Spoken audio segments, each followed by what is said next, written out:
Hey everyone, it's Tyler Strike from Universal Rackets, and in this video we're going to be teaching you how to develop soft hands and master the pickleball dink.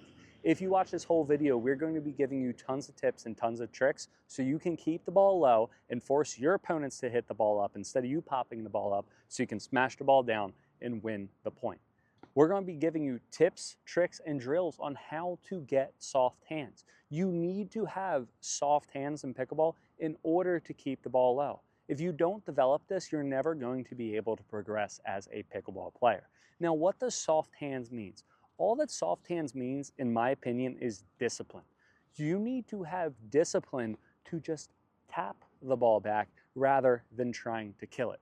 Many players go wrong in pickleball because they think it's such a power sport. Now, as we progress years by years, pickleball is becoming a more of a powerful and first strike type of game. However, when you're up at this kitchen, you can't always be powerful when the ball is low. It's funny, when we start out with pickleball clinics at Universal Rackets, you get people dinking. You don't just get people dinking because it's a huge shot in pickleball, but you get them dinking to learn hand and eye coordination with the paddle. And you'll have them dink, dink, dink, and they'll look at you, or some people will be like, why am I doing that? Or tennis players are like, why are you getting me to do this all the time? Then they'll go out and they'll play. They'll get killed by bangers, and then they'll come back the next week and go, oh my gosh, I keep on getting beat by bangers. I hate when people smash at me. I don't want the person to smash the ball at me. Well, hey, guess what? Because you didn't dink. That's why. Think about it. The reason why dinking is such a big thing in pickleball is because it neutralizes your opponent. Think, when the ball's low, if someone dinks the ball to me, what can I do? What do I have to do to get the ball over the net? I have to hit it up and into the court. I have to hit the ball up. If the ball's high, what can I do? I can smash the ball down. Dinking is to neutralize your opponent. It's to force them to have to hit a ball up instead of down. It's to force them to hit a defensive or neutral shot instead of offensive shot. Now, that is why you need to dink. Now, the whole goal of dinking and the basic game of pickleball is you dink, you dink, you dink, you dink, or whoever gets to the kitchen first usually wins. But then if you both get to the kitchen, you go dink, you go dink, dink, dink, someone misses or someone pops the ball up, you smash it down, and then you go to the next point. Of course, as we progress in pickleball, there's going to be resets, there's going to be speed ups, there's going to be everything else. But basically, the whole goal is to keep the ball low until your opponent pops the ball up, then you're going to smash it down, and then you're going to win. Now, the first thing with the dink, and the number one thing that you have to do to increase soft hands, is to have the discipline and understand that the dink is not a swing, the dink is a push. Once again, when you hit this ball, the dink is not a swing, the dink is a push. You want to think that you're not swinging your paddle, you're pushing your paddle forward. The number one thing is to realize how far you can hit the ball by just going from here to here. Notice when I hit that shot, it was a perfect dink, it was right in the kitchen, and all I did was this.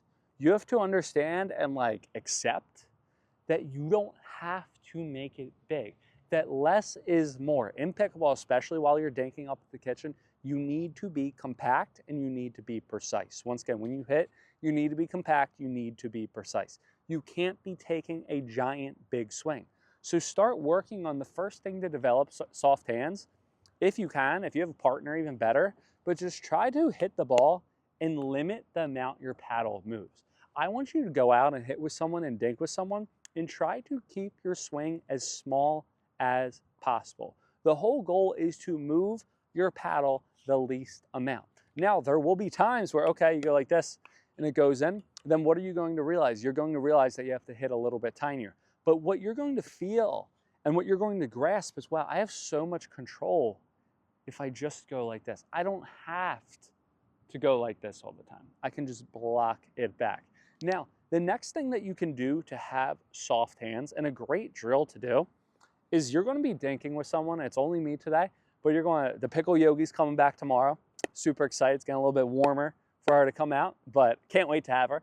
But the ball's going to come, and you're going to tap one, and then you're going to dink it over. So again, they're going to hit it to you. You're going to catch it, and then you're going to hit it. So again, they're going to hit it to you. You're going to catch it, and then you're going to hit it. So it's like 2 taps. You're going to tap it to yourself, and then you're going to hit it forward. By tapping the ball to yourself, by having it come and having yourself to have to hit it to you and then hit it, it's going to teach you paddle control. You have to understand how to control the ball. There's multiple different types of exercises that you can do as well. Like A, you can just bounce the ball up in the air. B, you could try bounce and catch it. That's one of my favorite ones because in order to catch the ball on the paddle, you have to drop your hand and like really absorb the ball. This is soft hands. Now notice, I'm learning how to, the ball's coming at my paddle and I'm absorbing it.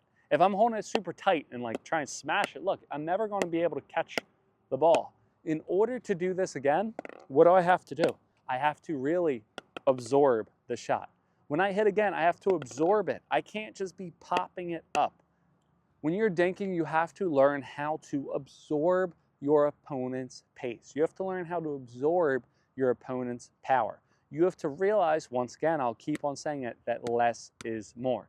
Now, a great thing to improve your dink is to understand that you need your paddle face to be open.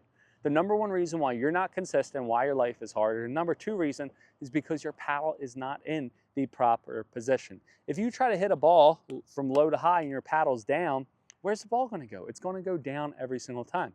However, if you open your paddle face and have your paddle face up, now the ball is going to instantly go in the air. I want you to notice I didn't force the ball to go up. My paddle was just oriented in the proper position. And that's a big thing. Many players pop up the ball because they're trying to hit the ball up. Instead of trying to hit the ball up, all you're doing is orienting your paddle in the proper position. Notice I'm not swinging up. What? Why? My paddle's already in the proper place. Guys, if you want to be better at dinking, literally just open up your paddle. Make sure your paddle face is facing open. Now, when we go over volleys, and I just did a video on aggressive rolls, your paddle face is going to be down. Why is your paddle face going to be down? Because you are hitting from above the net. In these, you're hitting from below the net, so you're going to open up your paddle face. Now, the second reason, or number one reason why players miss their dinks and end up popping the ball up is because they say, don't pop the ball up in there, don't pop the ball up in there, don't pop the ball up in there. If you keep on telling yourself to not pop the ball up in the air, what's going to happen, guys? You're going to pop the ball up in the air. So don't think that way. Instead of thinking not to pop the ball up in the air, just think block, block, block, or think that you can always get it back.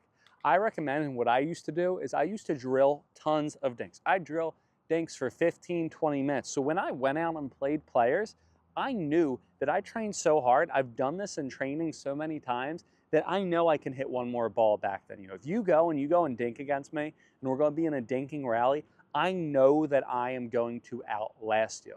I just know, I have confidence. Anybody that I go on court, okay, I can hit more dinks back. There's always that one player, including myself, that you're going to play, they're really, really good, and they hit aggressive dinks, and you're like, shoot, I'm trying to get the ball back, I'm trying to. If you can, and you're going to end up losing, you're going to end up popping the ball up. If you can have the confidence, though, against most of the players that you play, you're going to just feel like you can get the ball back, you're going to have confidence, and it's actually going to progress on the court. Now, when you do this, you have to make sure, again, you are moving. Now, this is a big mistake that I used to do when I used to drill my dinks. I would go outside, go cross court, and here's my dinks. I'd be drilling. Here we are. Here we are. Here we are. Here we are. Okay? Then I went out and played. I was so good. I was consistent. But then I was here, and then someone would just hit the ball in the middle. And I'm like, oh my gosh, this is horrible. I can't even go out to the middle and hit the ball. The reason why is because instead of just standing here for your dinks, you need to make sure when you practice your dinks, you actively recover. So instead of looking like that, you need to look like this for your dinks. Hopefully it'll go over in that. Look like this for your dinks. I'm going and I'm back. I'm going and I'm back. I'm going and I'm back. You need to make sure you get back to the middle of the court every single time. Think that the center is pulling you in, but you always want to make sure you're actively moving, because if you're not actively moving, then when you're playing and you dink, someone goes up the line, you're not going to be able to get the ball instead of being able to block the ball back. So you need to make sure that you're actively moving while you practice your dinks. Now, you want to make sure that you don't take a big backswing. Again, when I'm dinking with these balls, I'm not taking the paddle back. I'm keeping the paddle out in front and I'm pushing the ball forward. I'm not taking the paddle back. The moment that I take the paddle back, the moment I'm going to get jammed up and I could pop the ball up in there. The goal is you always want to make sure you keep the ball out in front of you. The closer you let the ball get to you, what's going to happen? You're going to pop the ball up in the air. You need to always make sure that you keep your paddle out in front and you're taking contact here instead of here. The moment that you get super close is what? When you're going to pop the ball up in the air. So keep on trying to keep the paddle out here compared to here. Now, what's that going to mean? Well, that's going to mean sometimes what you're going to do is you're going to have to take the ball out of the air. So instead of letting the ball bounce and get jammed, you're going to lean over and you're going to take it out of the air. And that's another great drill to do to get soft hands, is have someone hit you a ball, a low ball, and just hold your paddle there. Start realizing again that you can hold your paddle there and the ball is just going to get blocked off. If you could incorporate all those different types of things into your dink, it's going to develop you soft hands. Incorporate that mindset and realize that you can dink one more ball than your opponent. Have absorbed the ball, think of a push instead of a swing. You're going to be so much better off while you play pickleball. I hope you guys enjoyed this video. If you guys enjoyed this video, make sure to share. Have a good one, like, subscribe, and I will see you guys next time on court.